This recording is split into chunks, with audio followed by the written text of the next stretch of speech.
Soy Fernando Díaz Villanueva. Hoy es 17 de junio de 2025 y esto es La Contracrónica.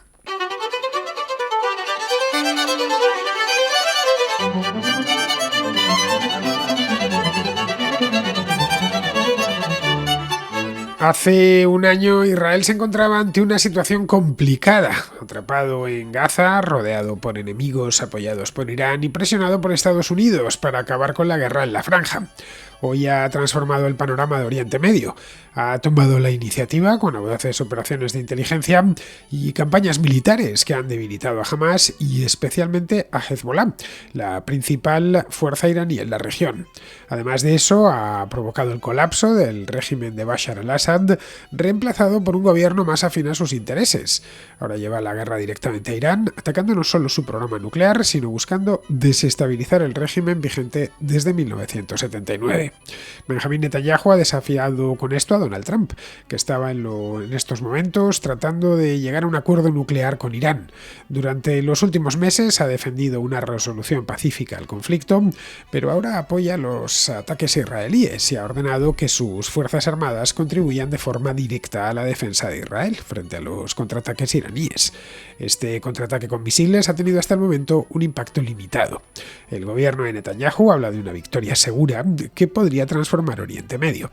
Ha llegado incluso a ofrecer una alianza con un Irán liberado tras el hipotético derrocamiento de la República Islámica. La postura de Israel coincide con un Estados Unidos más centrado en problemas internos y en otras partes del mundo, como Ucrania o China. Trump, que inicialmente buscó un alto el fuego en Gaza y llegó a proponer ideas un tanto fantasiosas, como convertir Gaza en un destino turístico, ha perdido el interés en Oriente Medio. Eso ha dejado vía libre a Netanyahu para hacer y deshacer a su antojo, pero no será tan fácil. Los israelíes deben primero consolidar su ventaja y luego eliminar por completo la amenaza iraní, que lleva décadas financiando milicias como Hezbollah, Hamas y los hutíes, con el objetivo explícito de destruir el Estado de Israel. El principal objetivo de Netanyahu es en estos momentos destruir el programa nuclear iraní. Ha ordenado ataque a instalaciones importantes como la de Natanz o la de Fordow, aunque estas, especialmente la de Fordow, son difíciles de destruir, ya que se encuentra enterrada en profundidad. La aviación israelí ha debilitado las defensas aéreas iraníes, pero aún no ha asestado el golpe decisivo al programa nuclear. Si Irán logra preservarlo, podría acelerar su desarrollo de armas atómicas, manteniendo así intacta su influencia regional. Si Netanyahu lo consiguiese, abriría un escenario completamente distinto en Oriente Medio. A pesar de los éxitos iniciales, Israel tiene una serie de problemas internos que han de tenerse en cuenta. Tras 20 meses de guerra en Gaza, la población está cansada y reina la incertidumbre. Aunque existe un amplio apoyo para castigar a Irán, la prolongada guerra en Gaza, que no muestra un final claro, ha generado divisiones internas y que surja un amplio movimiento que reclama la paz. Además, la devastación en Gaza ha erosionado el apoyo internacional, lo que complica las relaciones con sus aliados occidentales y frenan posibles acuerdos como la normalización de relaciones con Arabia Saudita. Irán, aunque debilitado, sigue siendo un adversario formidable por su tamaño, su población y la determinación de sus líderes. Netanyahu y Trump esperan que los ataques fuercen a Irán a negociar un acuerdo nuclear favorable, pero el régimen podría resistir, especialmente si protege bien las principales instalaciones del programa nuclear. Se abre, por lo tanto, una campaña larga y costosa, sin una salida clara, que podría agotar sus recursos y apoyos si no define una estrategia para concluir el conflicto antes de que se enquiste.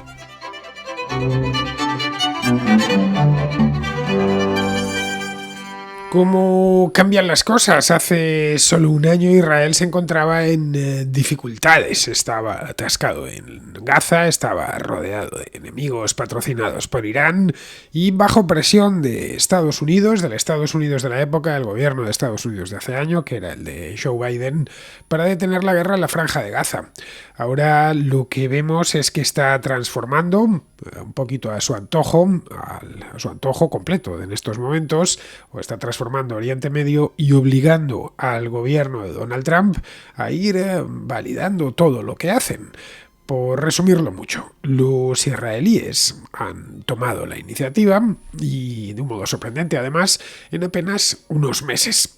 Desde finales del año pasado hemos visto como con una serie de operaciones de inteligencia bastante audaces, por supuesto, recordemos aquella de los walkie-talkies de finales de 2024, en la que volaron buena parte de los líderes y de todos los jefes de Hezbollah. Hemos visto como esto combinado con una serie de campañas militares, Israel ha estado machacando tanto a Hamas como a Hezbollah, especialmente a estos últimos de Hezbollah. Hezbollah es la principal avanzada iraní en Oriente Próximo. Ha provocado también o ha contribuido a provocar el colapso del régimen de Bashar al-Assad en Siria y ha conseguido que se imponga otro régimen, otro gobierno más afín a sus intereses, el de Ahmed al-Shara, que ha ocupado su lugar. De hecho, a lo largo de este fin de semana pudimos ver cómo los aviones israelíes obtuvieron el permiso por parte del gobierno sirio de sobrevolar su territorio para atacar Irán. Esto hace solo unos meses hubiese sido impensable. Bien, pues ahora está haciendo eso mismo. Se está llevando directamente la guerra a suelo iraní. Este fin de semana ha sido la gran noticia internacional de los últimos días. Israel utilizó esa cobertura que le estaban dando los esfuerzos diplomáticos estadounidenses para tranquilizar aquella zona y montó un ataque sorpresa, realmente nadie se lo esperaba, que va mucho más allá de perjudicar y meter en problemas al programa nuclear de Irán. Y que, bueno, apunta más bien, según estamos viendo, ya veremos cómo evoluciona la cosa, pero apunta más bien a derrumbar al régimen, el régimen de la República Islámica que impera en aquel país desde hace ya 45 años, 46, desde el año 1979. La lucha, esta lucha que ha aparecido de golpe, también ha desviado la política estadounidense, porque esto ha sido toda una demostración de fuerza de cara a Donald Trump, en el camino trazado por Donald Trump a principios de este año. Recordemos, hagamos memoria, que Donald Trump lleva desde que volvió al poder en enero insistiendo en que tiene que haber una solución pacífica, diplomática, para evitar que Irán desarrolle su propio programa nuclear. Vamos, la vuelta a la burra al trigo desde hace un montón de años. Vamos a ver si les convencemos de que esto no lo pueden hacer. Y a cambio de que lo paralicen, les vamos a dar una serie de ventajas. Bien. Pues a pesar de que lo está intentando por las buenas, y de hecho tiene allá hasta un enviado, no en Irán, pero sí en Oriente Medio, para que se encargue de esto mismo, pues el otro día lo que pudimos ver fue como el propio Trump elogió los ataques abiertamente israelíes, los ataques aéreos israelíes sobre Irán, y advirtió que en redes sociales, como hace las cosas Trump, que a Irán le convendría mucho llegar a un acuerdo antes de que no les quede nada del país. Trump previamente se había comprometido, lo ha dicho muchísimas veces, a desvincular por completo a los Estados Unidos de todos los conflictos que hay en Oriente Medio, que son muchísimos. Estados Unidos tiene desde hace ya unos cuantos años una relación un tanto tormentosa con esa región del mundo en la que han tenido tantos problemas y han cosechado tantos fiascos a lo largo de los años. El resultado es que es popular. No puede ser de otra manera decir en Estados Unidos, en una campaña electoral o fuera de las campañas electorales, que ese tipo de dependencias se van a terminar. Y esto insiste Trump siempre que puede. Así que, a pesar de que lo ha dicho muchas veces, que no quiere meterse en guerras allí, que quiere llegar a un acuerdo con Irán cuanto antes, el hecho es que lo que hizo este fin de semana el ejército estadounidense fue ayudar a los israelíes una vez más. El propio Trump ordenó que barcos de guerra, que aviones de combate estadounidenses defendiesen a Israel o contribuyesen a defender a Israel de los contraataques israelíes que eran previsibles. Cualquier acción de Irán destinada a atacar instalaciones militares, bases militares en aquella zona, misiones militares estadounidenses o bloquear el tráfico de petróleo en el Golfo Pérsico, todo lo que podría conseguir, y de esto podemos estar seguros, es implicar todavía más a los Estados Unidos en este conflicto. Hasta el momento, No es mucho tiempo lo que ha pasado, esto empezó hace 3 días. No, el ataque israelí, este ataque sorpresa, no ha provocado, mejor dicho, una guerra de más amplio alcance. Esto se temía el mismo sábado. Bueno, aquí se va a armar la de San Quintín. Todavía no se ha armado la de San Quintín y es posible que se arme, pero no sabemos si terminará armándose o no. Irán lo que ha contestado es pues más o menos con lo mismo que en el ataque que hizo en abril del año 2024, recordémoslo. Menos masivo, de hecho. Una lluvia de misiles contra Israel en respuesta, pero con un efecto limitado porque si algo tiene Israel es que está muy bien protegido desde el aire. Tiene el Iron Dome, esta cúpula de acero que la protege, sino de todos los impactos de misiles que lleguen desde Irán o desde cualquier otra parte del mundo, sí de una buena parte de los mismos. Cuenta además con una ventaja añadida y es que el ejército estadounidense siempre contribuye a defenderles. Aun con todas, se bastarían y se sobrarían por ellos mismos con este sistema que tienen del Iron Dome. Esto los iraníes lo saben.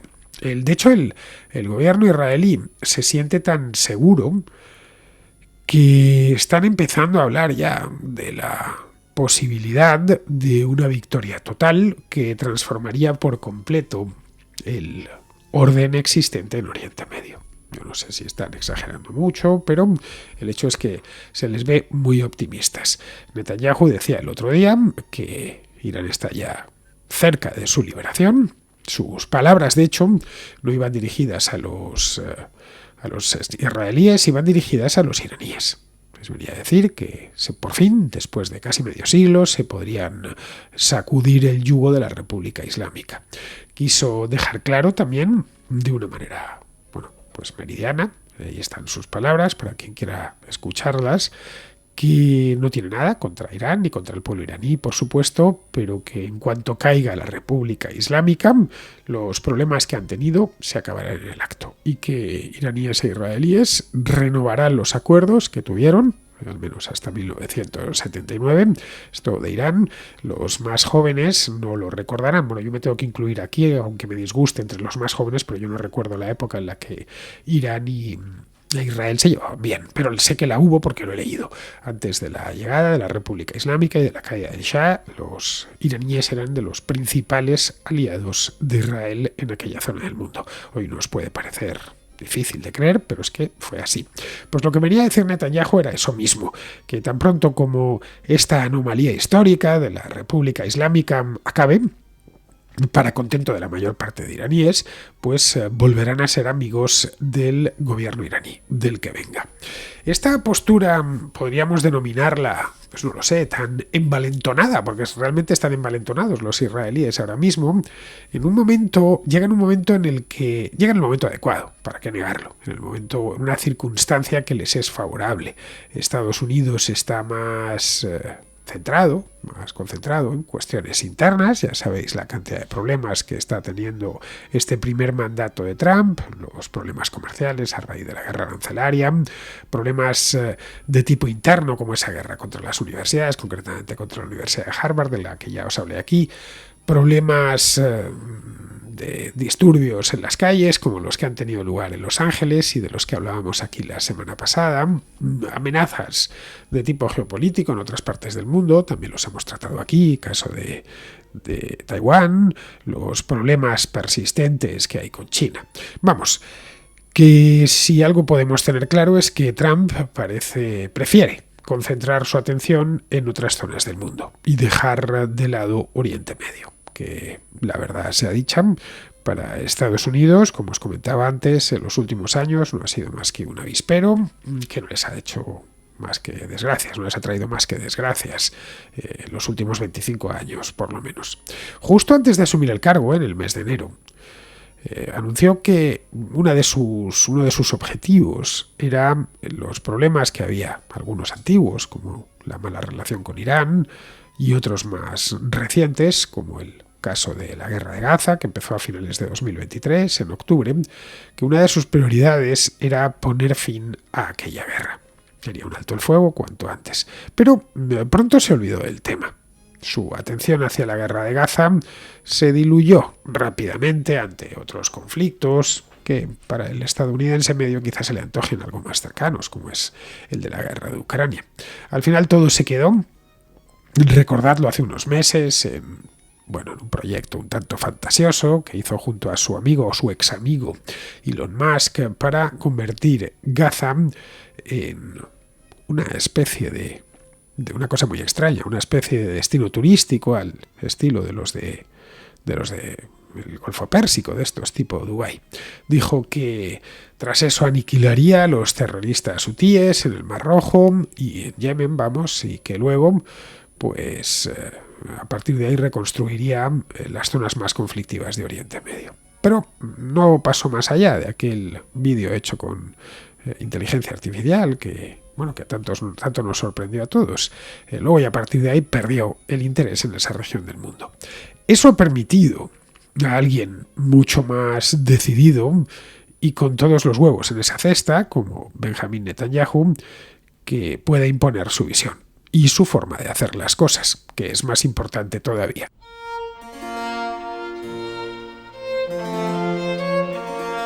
Israel, por lo tanto, se enfrenta ahora a un problema más peliagudo, a un auténtico reto, que es el de convertir estas victorias que ha ido cosechando, especialmente a lo largo de los últimos meses, porque la manera de descabezar Hezbollah es una victoria que sí se puede atribuir él personalmente, y no solo esa, también estos mismos ataques a Irán tan exitosos, pues todo esto le plantea un desafío importante. Tiene que convertir esas victorias parciales en una victoria total, es decir, en eliminar de forma permanente la amenaza iraní, que lleva 45 años, 46, como decía antes, con un único objetivo en la mente, que es acabar con el Estado de Israel. Esto no es una interpretación mía, es lo que vienen diciendo los sucesivos presidentes de la República Islámica de Irán desde hace casi medio siglo.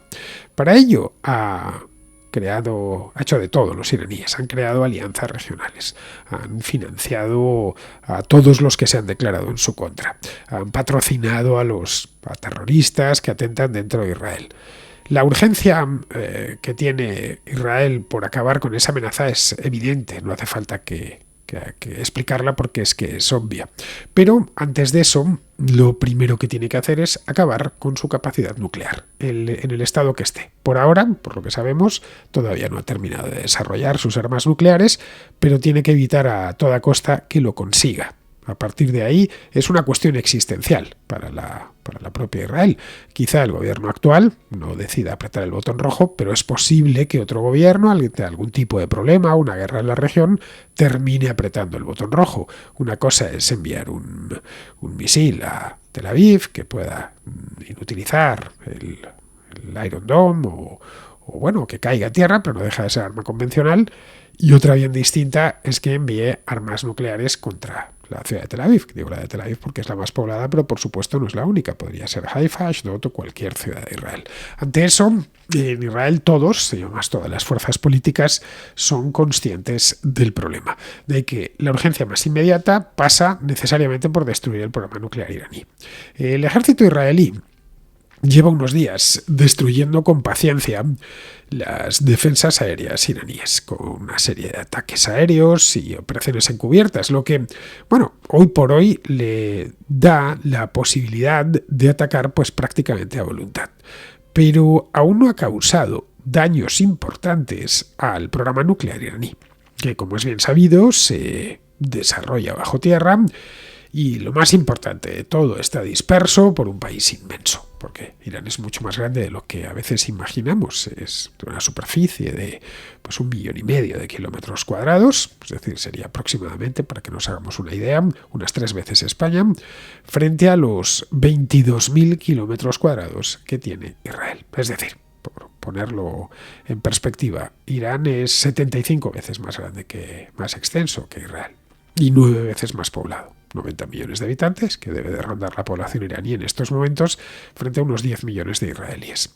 Así de primeras, lo que nos encontraríamos es con la historia de David frente a Goliat. Pero si miramos las capacidades militares, no es tanta la diferencia. Empezando, y esto es importante señalarlo, porque Israel tiene algo que no tienen los iraníes, que es capacidad nuclear.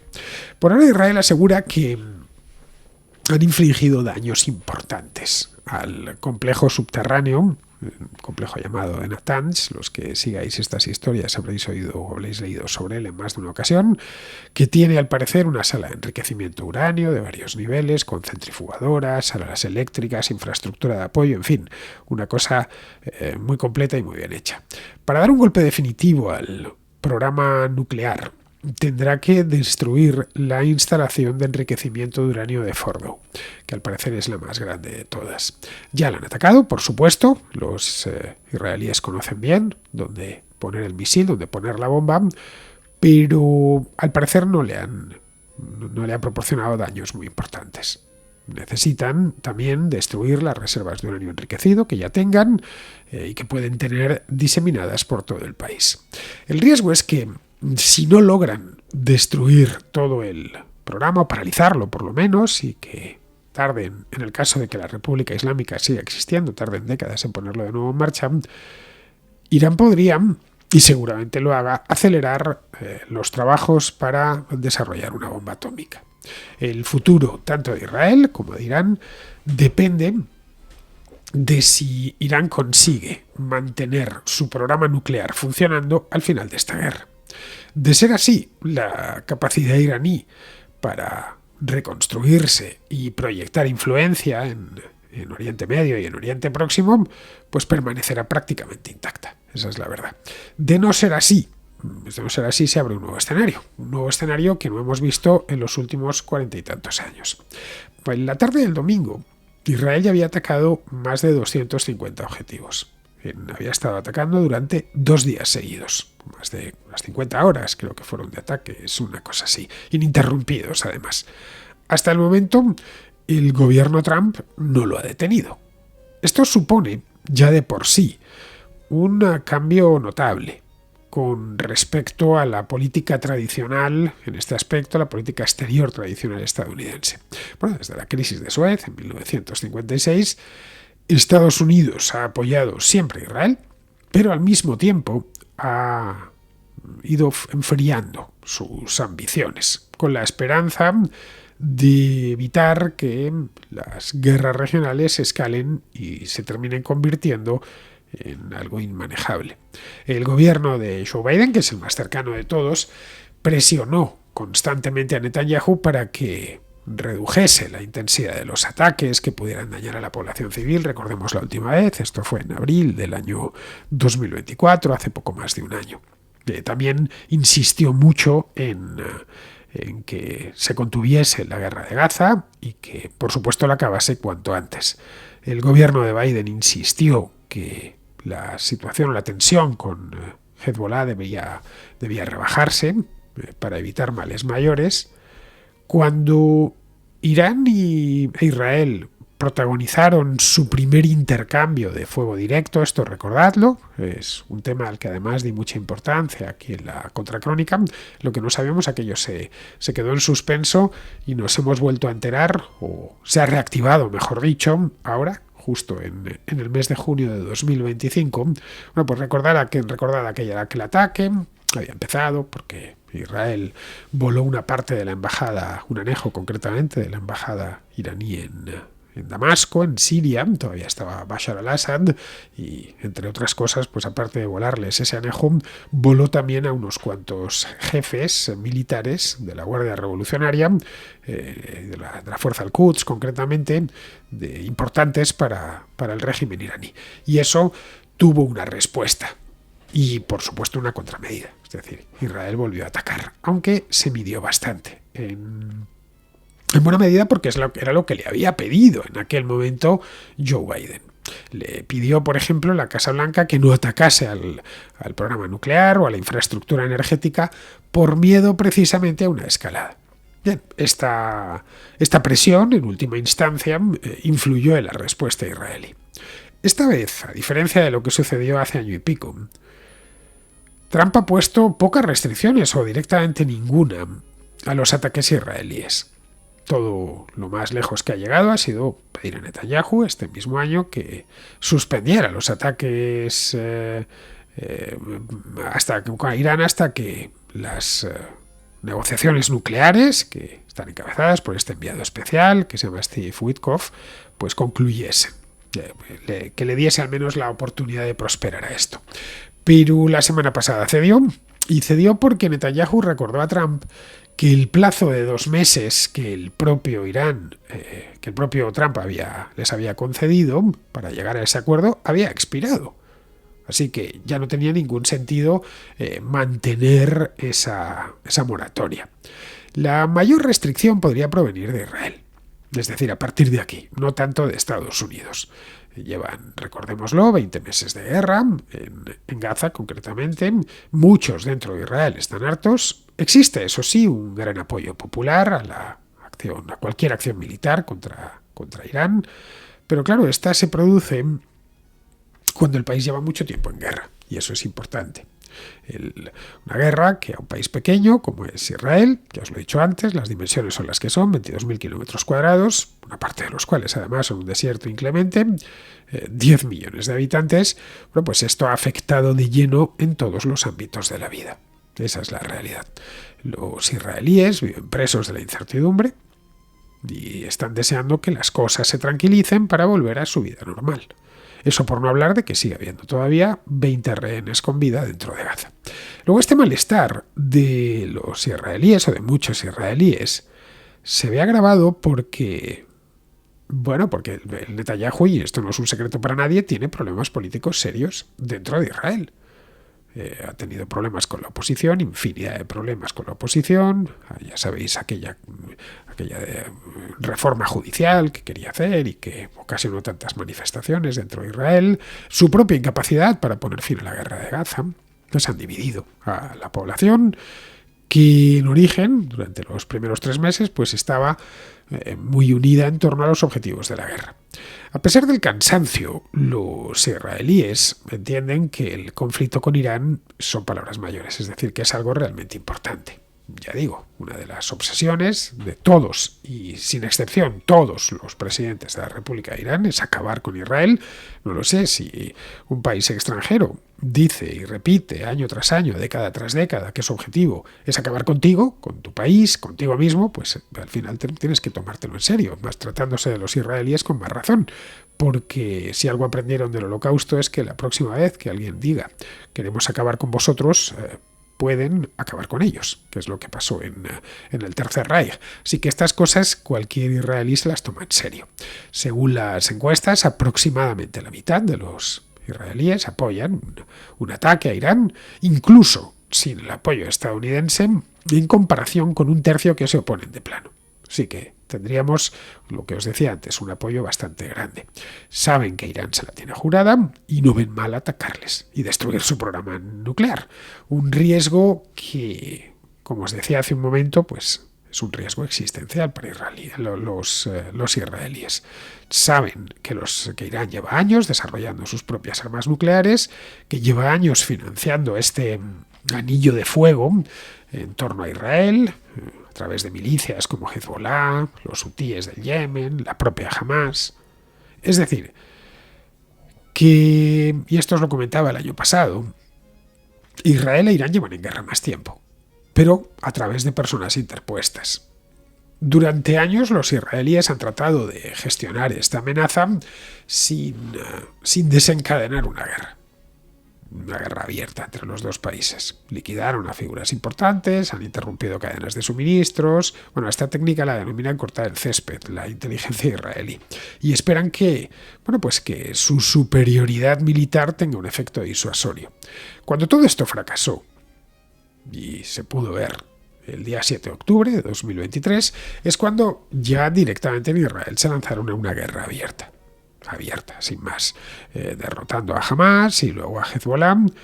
Una cosa curiosa que pudimos ver en aquel momento es que ambos grupos terroristas se derrumbaron sin demasiadas bajas israelíes, ni una gran escalada, como algunos habían anunciado, y estos éxitos convencieron al gobierno israelí de que había que acabar con la amenaza iraní de una vez por todas. Y la amenaza iraní es la principal para Israel. De ahí nacen todas las demás. Irán es el origen de todos los problemas de seguridad que desde los años 90 tiene Israel. en tanto que está en paz con Egipto desde el 79 y con Jordania desde el 94, su principal amenaza es Siria y el Líbano, amenaza cercana, quiero decir. Y ahí es donde se habían colocado los iraníes, con milicias que hostigaban a Israel. Eso más lo de Hamas en Gaza. La idea que tienen al respecto no es la de cambiar el gobierno en Irán. No les vendría mal, por supuesto, y sería deseable. Es decir, que es algo diferente a esas motivaciones idealistas que empujaron pues, a gobiernos como el de George Bush a tratar de implantar democracias, a construir regímenes democráticos desde cero en Oriente Medio. Lo podemos ver con el derrocamiento de Saddam Hussein en Irak y la guerra, o bueno, rehaciendo Afganistán. Ninguna de las dos cosas funcionó. A Israel le gustaría asistir a la caída de la República Islámica, eso es obvio. Pero ese no es el principal objetivo, sino es un objetivo secundario.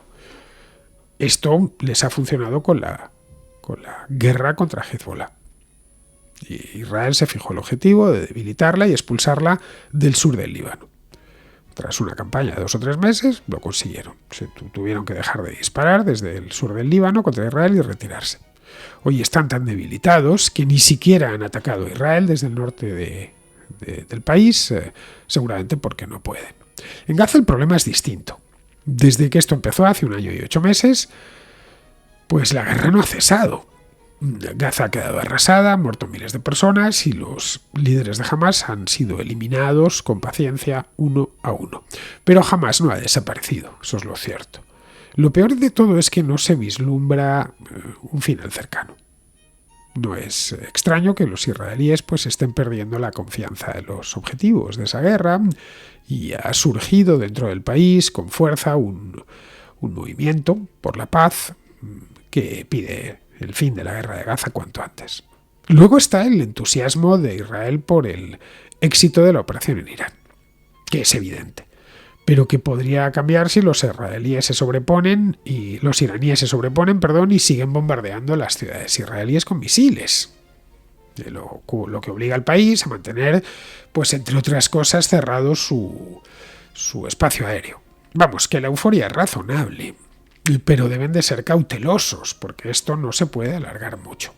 Otro frente que está empezando a fallar es el del apoyo internacional, que ha ido menguando conforme Gaza se iba destruyendo y llegaban las imágenes de la devastación y los niños hambrientos. Esto no solo está complicando sus relaciones con sus aliados occidentales, que por supuesto están cansados de guerra y que ven como su propia opinión pública se queja por los excesos de la guerra de Gaza, es que esta guerra también está afectando a sus relaciones con los países vecinos. Israel estaba a punto de alcanzar un acuerdo para normalizar las relaciones diplomáticas con Arabia Saudí antes de los atentados del 7 de octubre. Esto habría reorganizado Oriente Medio por completo. Jamás quería impedir ese acuerdo, pero mientras continúe la guerra, Arabia Saudí no se atreverá a firmar nada con Israel. Eso parece obvio. Lo que sí reciben con agrado los sauditas son los ataques a Irán, que es un viejo rival suyo en aquella zona. Vamos, que todo lo que sea debilitar a Irán será bienvenido en Arabia Saudí. Esa es la verdad.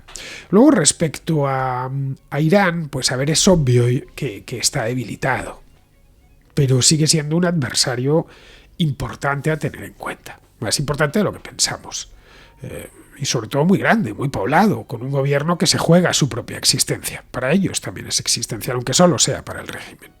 Tanto Netanyahu como Trump esperan que esto pueda forzarles a sentarse en una mesa de negociaciones, de la que salga un acuerdo nuclear favorable a sus intereses, pero no deberían darlo por descontado, ya que se podrían enrocar los iraníes. Desconocemos hasta qué punto tienen avanzado el programa nuclear, no lo sabemos. Lo que sí se sabe es que esas instalaciones, como esta planta de Fordow, están enterradas a gran profundidad. Y es prácticamente imposible de destruir desde el aire. Atacar objetivos como terminales o yacimientos petrolíferos puede causarles sufrimiento económico. Pero claro, eso no está relacionado con los objetivos bélicos de Israel. De modo que en estos momentos Israel lo que enfrenta es una campaña larga sin una salida clara.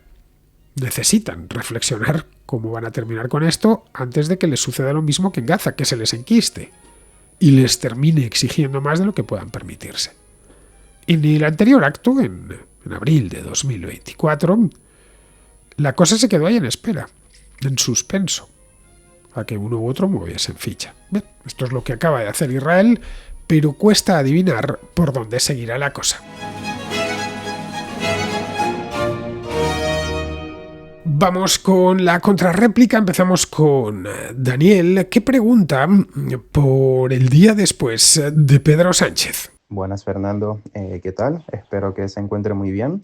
Primero que nada, le mando un saludo muy grande y también las gracias por su labor periodística e informativa, porque, bueno, siendo una persona, sí, joven, cerca de mis 26 años, pues puedo decir que he disfrutado mucho de ser un contraescucha ya por este último año y de verdad que es difícil hoy en día, siento, encontrar periodistas, bueno, con seriedad, ¿no?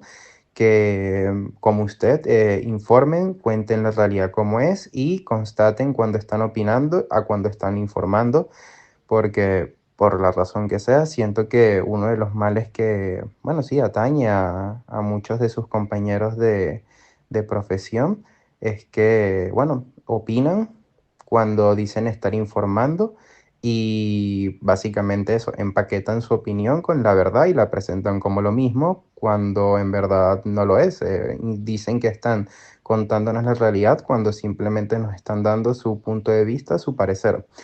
Pero bueno, yendo a mi pregunta como tal, es que quería dar su opinión respecto a lo que ya vendría siendo el futuro de España después de Sánchez, ¿no? Después del sanchismo, porque pensando o dando por hecho de que, bueno, después de este último, bueno, de este mandato, que ya acabará cuando tenga que acabar, no podré, no sé decir si será este año, si será el próximo, si será cuando se supone que tiene que acabar por, bueno, bueno, sí, por su duración, ¿no? Que sería ya en el 2027, en el verano. Pues bueno, después que le toca a España. Por el momento, la respuesta más obvia parece que es Feijóo, pero eso qué implica, porque, a ver, yo podría aceptar o podría comprarlo de que, bueno, sí, Feijóo capaz será mejor que Sánchez, pero no sé, no siento que vaya a ser algo particularmente mejor o no sea algo particularmente, o es una opción particularmente buena para España, en sentido de a mí no me alegra particularmente de que me reemplacen por alguien, vamos a decirlo así, malo, por alguien menos malo. Eso no me hace particularmente mucha gracia, no es que me haga saltar de la felicidad en una pierna. Así que no sé, qué es lo que podemos ir esperando. Además de que otra cosa que es, creo que el sanchismo ha dejado bastante claro y que creo que es algo que a veces la gente no comenta mucho, es los problemas que creo que tiene el sistema político español. Porque, por ejemplo, a mí no solamente me parece grave el ataque que está haciendo Sánchez al Poder Judicial, sino el simple hecho de que un presidente pueda ser capaz de hacer tal ataque contra el Poder Judicial. O sea, el hecho de que Sánchez tenga las posibilidades, o que no Sánchez, sino cualquier presidente de España tenga la posibilidad de atacar y de básicamente buscar doblegar el resto de las instituciones a su voluntad, me parece un problema gravísimo que siento que no se comenta mucho y que creo que ya es algo sistémico. O sea, creo que es algo que simplemente es un problema de cómo tenemos configurado el sistema político en España y no es algo a la que ningún partido político comente o dé solución, porque además es algo que para ellos pues no es algo que ellos quieran solucionar, porque todos apuestan en el que en algún momento estarán en el poder, así que eso no son el tipo de cosas que ellos quieran cambiar o solucionar, porque nuevamente en algún momento les tocará a ellos y podrán abusar de ello. Así que, no sé, me preocupa bastante, ¿no? Siendo una persona joven me genera mucha incertidumbre para lo que pueda ser el futuro que nos devenga. Pues mira, Daniel, no tenemos ni idea de cuándo se acabará el sanchismo, no lo sabemos. Podría ser este mismo año, podría ser esta misma semana, qué sé yo, podría ser el año próximo, o podría ser dentro de 2 años, coincidiendo con el momento en el que en principio toca convocar elecciones que Si nos atenemos a las encuestas, a todas, no a la del CIS exactamente, pero a todas, pues esas elecciones pondrán fin al sanchismo porque el Partido Popular y Vox tendrán mayoría suficiente para formar gobierno. Bien, lo desconocemos cuándo caerá. El hecho es que cuanto más tarde en convocar elecciones y acabar con esta agonía, peor será para su partido, peor será para él y peor será para el país. ¿Por qué digo esto? Porque el estado de degradación de la democracia en España ahora mismo es ya muy alto y esto no puede más que empeorar con el tiempo. Me consta que hay quienes quieren que apure el cáliz hasta el final. Yo no soy partidario. Creo que el sistema democrático es más importante que el daño que se pueda causar. Es así. Esa es la realidad, que se pueda causar Pedro Sánchez, quiero decir, y el Partido Socialista. Es decir, que cuanto antes acabe esto, mejor para todos. Lo ideal sería que convocase elecciones para después del verano. Habida cuenta de que, bueno, nos vamos a meter ya en periodo estival y no creo que sea de recibo convocar elecciones en pleno mes de agosto. A partir de aquí, el estado en el que Pedro Sánchez deja España pues está muy lejos de ser bueno. Al margen de consideraciones económicas, desde el punto de vista meramente político e institucional, España está en peor estado del que se encontraba cuando ellos llegaron al poder en 2018. El asalto sobre las instituciones ha sido completo y eso hay que revertirlo. Y no hablo solo de instituciones como grandes instituciones, Fiscalía General del Estado, Tribunal Constitucional, los consejos reguladores. Me voy a instituciones, entre comillas, más pequeñas, más de andar por casa, pero muy simbólicas, como puede ser Televisión Española, que como comentábamos ayer Rubén y yo, pues ha tocado fondo. Nunca antes había estado tan envilecida como ahora. Una de las ventajas del sanchismo, lo he dicho muchas veces, es que nos ha señalado con un puntero, uno de esos punteros láser que utilizan en las presentaciones, dónde están los problemas de nuestro sistema político. Quien venga detrás de él ya sabe dónde acometer las reformas. A veces los sistemas políticos necesitan algo parecido a, no sé, a un test de estrés que señale dónde saltan las costuras. Bien, este test de estrés en España ha sido Pedro Sánchez. Nuestro sistema político va a cumplir medio siglo y no es mal momento para hacer una serie de reformas. Podrían incluir estas reformas también una reforma constitucional si hay apoyo suficiente para ello. El denostado sistema del 78 tiene muchos defectos, eso es indudable, pero también muchas virtudes. Se trataría, por lo tanto, de pulir los primeros y sin afectar a las segundas. Lo fácil, claro está, es decirlo, obviamente. Lo difícil sería ponerlo en marcha. Pero vamos, cosas más difíciles se han hecho a lo largo de nuestra historia. Bien, seguimos con Pedro, que tiene una reflexión un tanto extraña. Pedro quiere que Cataluña se independice, pero que mantenga la monarquía. La monarquía, no una monarquía suya propia, sino la monarquía de Felipe VI. Hola Fernando, buenas. Mire, quería compartirte una reflexión y con los contraescuchas que me ronda desde hace tiempo y que conecta varias piezas que rara vez se ponen juntas. La independencia de Cataluña, la monarquía y el derecho de secesión. Yo personalmente me considero independentista catalán, o si se prefiere separatista, pero al mismo tiempo soy favorable a la monarquía encabezada por Felipe VI. No veo contradicción en ello. Pienso que el actual rey no tiene la culpa de los errores de sus antepasados y además se ha mostrado más respetuoso con la pluralidad cultural de España de lo que muchos nacionalistas españoles quisieran admitir. Por ejemplo, su hija Leonor ha estudiado en parte catalán y ha hecho discursos en catalán. Mi propuesta sería la siguiente. O sea, Cataluña podría independizarse políticamente con plena soberanía fiscal y legislativa para recaudar impuestos y legislar de manera independiente, pero mantener a Felipe VI como jefe de Estado, como sucede en muchos países de la Commonwealth, que son plenamente independientes, pero comparten monarquía con el Reino Unido. Esto daría legitimidad histórica y continuidad institucional al nuevo Estado catalán, y al mismo tiempo mantendría un vínculo simbólico con el resto de España, que podría ser útil diplomática y culturalmente. La figura del rey sería el nexo común, sin que eso impidiera que cada territorio autogestionara su política interna. Es como para mantener la estabilidad institucional.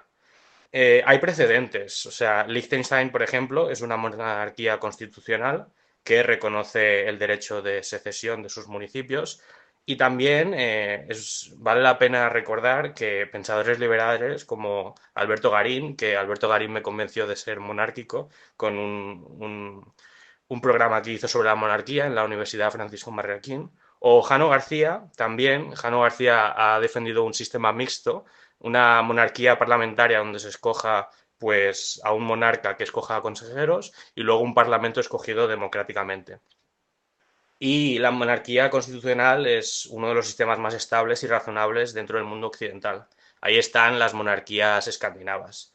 Paradójicamente, estos últimos días he visto muchos nacionalistas españoles que rechazan al rey de España, Felipe VI, por considerarlo blando, débil o demasiado simbólico. Le achacan no haber intervenido con lo que está haciendo Pedro Sánchez. Se acercan peligrosamente a una visión caudillista o presidencialista, como si el problema fuera que el rey no actúa como un jefe de gobierno, cuando precisamente su papel es limitar el poder de los gobiernos, no ejercerlo. Como dices tú, el rey reina pero no gobierna. Me encantaría saber tu opinión sobre este enfoque.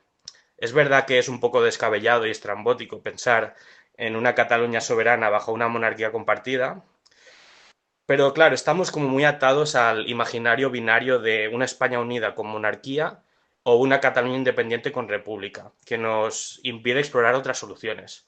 ¿Por qué Cataluña no puede ser una monarquía independiente que comparta monarca con el resto de españoles y en cambio España tenga que ser pues, una monarquía unida? O sea, España podría ser una república y Cataluña, o sea, ¿qué prefieren los catalanes? ¿Una monarquía catalana independiente o formar parte de un Estado español republicano? Yo, por ejemplo, como independentista catalán, prefiero una Cataluña independiente compartiendo monarca con el resto de España, que a pesar de ser independientes fiscal y legislativamente, pues compartiríamos el monarca y para mí, que me gusta la monarquía, pues sería una buena solución.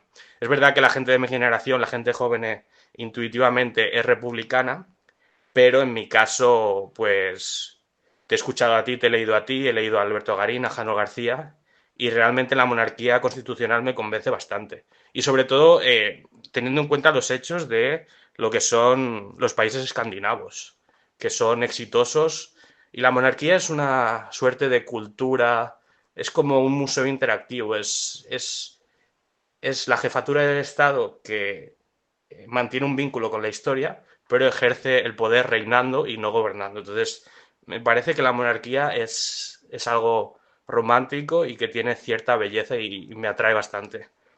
Perdón que se me ha hecho un poco largo el audio, pero quería compartir esta reflexión y a ver qué opinas tú, qué te parece. Bueno, Pedro, para eso habría que cambiar la naturaleza del Estado. España es un Estado descentralizado, muy descentralizado, de hecho, para lo que se estila en cualquier otro lugar de Europa, incluyendo esos países escandinavos que tanto te gustan, que en todos los casos son estados unitarios. Si miras la Constitución española, la soberanía reside en el pueblo español, del que emanan todos los poderes del Estado, vamos, entre ellos el legislativo, es decir, que esa soberanía los españoles la transfieren a las Cortes cada 4 años mediante elecciones libres y multipartidistas. Vale. Esto está en el artículo 1. En el 2 dice que la nación es indisoluble, al tiempo que reconoce la autonomía de las regiones. Al rey y la monarquía en la Constitución no se les menciona hasta el artículo 56. Bueno, en el 1 dice que la forma de Estado es una monarquía parlamentaria, pero nada más. Es en el 56 donde ya se detalla que el rey es el jefe de Estado, que es el símbolo de la unidad de la nación, la nación a la que se refiere el artículo 2. Su misión es guardar y hacer guardar la Constitución. En todas sus demás atribuciones, sancionar y promulgar leyes, disolver las cámaras, nombrar ministros o, el mando de las Fuerzas Armadas mismamente, son algo puramente simbólico, protocolario. Hace lo que le dice el gobierno que tiene que hacer, lo que le entrega al gobierno. Le ponen una ley y la firma. Le dicen que tal o cual persona tiene que ser ministro y le toma juramento en el Palacio de la Zarzuela. Ya, esa es su misión. La misma misión que, por cierto, tienen otros monarcas europeos, como el de Suecia, como el de Dinamarca. Cualquier cambio que se quisiese hacer en el sistema tendría que pasar por la modificación de la Constitución. De lo que tú hablas no es de descentralizar aún más el sistema, sino de eliminar el artículo 2, o de modificarlo muy profundamente, vamos. Por poder hacerse se puede hacer, claro, pero necesitas una reforma muy profunda. La que utiliza el procedimiento agravado de reforma, que es la que prevé el artículo 168, ya que toca el título preliminar. que es donde están, bueno, pues el 1 y el artículo 1 y el artículo 2, bueno, y hasta el artículo 1 de los 9 primeros artículos. Para eso necesitas 2/3 del Congreso y del vamos, el Congreso de los Diputados y el Senado de las Cortes. La propuesta de reforma, por supuesto, hacer la reforma y someterla a referéndum vinculante. Como ves, no es sencillo, pero bueno, es posible. El sistema está pensado para que, ante cambios tan profundos como sería este, pues haya un consenso amplio, tanto en las Cortes como entre la población. Lo cual tiene lógica, para qué engañarnos. Porque ningún sistema político puede perdurar si no hay consenso previo, hay cierto consentimiento, vamos. Respecto a lo que a mí me parece, pues haberlo dicho en muchas ocasiones, me gustaría que el sistema fuese más descentralizado aún de lo que ya lo es, empezando por la fiscalidad. Pero en otros temas, como por ejemplo la defensa o la representación exterior, creo que es mejor que permanezcamos unidos. Recuerda que en países como Suiza, no te hablo ya de Liechtenstein, que me lo has sacado como ejemplo. Liechtenstein es una comarca, tiene 40.000 habitantes, creo, y no sé si llega a 150 kilómetros cuadrados. Vamos, que es 4 veces más pequeño que Ibiza, que la isla de Ibiza. A ver, en Suiza los cantones se pueden separar oficialmente, pero no lo hacen porque en muchos aspectos la unidad les conviene. Es decir, que yo no estoy a favor de la independencia de ninguna de las regiones de España, pero sí, por supuesto, de que tengan muchas más competencias de las que tienen. Bien, pues vamos a ir terminando, vamos con Pizarro, que nos habla de cómo Pedro Sánchez está asediado por la corrupción. Pedro considera que la corrupción de su partido, gobierno y allegados es disculpable y nada por lo que deba dejar su cargo. Quienes lo sostienen en el cargo son de la misma opinión. Esta desvergüenza que parece salirles gratis ahora se tornará impiedad en su ostracismo. Hace tanto tiempo que Pedro tomó el camino de la ignominia que ante acciones justas y nobles se epata justo antes del desdén. Lo que queda de Pedro se nos va a hacer largo, lo de después se le va a hacer eterno. Un cordial saludo de Pizarro. Y hasta aquí, queridos amigos, llega la contracrónica de hoy. Estamos a 17 de junio. Mañana será 18 y en principio debería haber contracrónica, pero no sé si me va a dar tiempo, porque como veis, los que estéis escuchando el programa a través de YouTube, continúo en Murcia. Estoy todavía aquí en esta habitación de hotel, muy agradable, por cierto. Y tengo mañana tren, así que no sé si me va a dar tiempo a poderla grabar. En el caso de que me dé tiempo, por supuesto que ya sabéis que me encanta hacer la contracrónica, por supuesto que habrá programa. Si no me da tiempo, por lo que sea, cuando uno se mete, más tengo que volver con Renfe, porque vine con WeGo, pero me tengo que volver con Renfe, que te puede hacer cualquier tipo de perrería. Bueno, y aunque no te la haga, siempre es lío. No es que Murcia esté muy lejos de Madrid, pero bueno, sus 3 horas y pico te toca de viaje en el caso del ferrocarril. Muy bien, queridos, pues si no hay ninguna novedad, me despido de todos vosotros. Hasta mañana.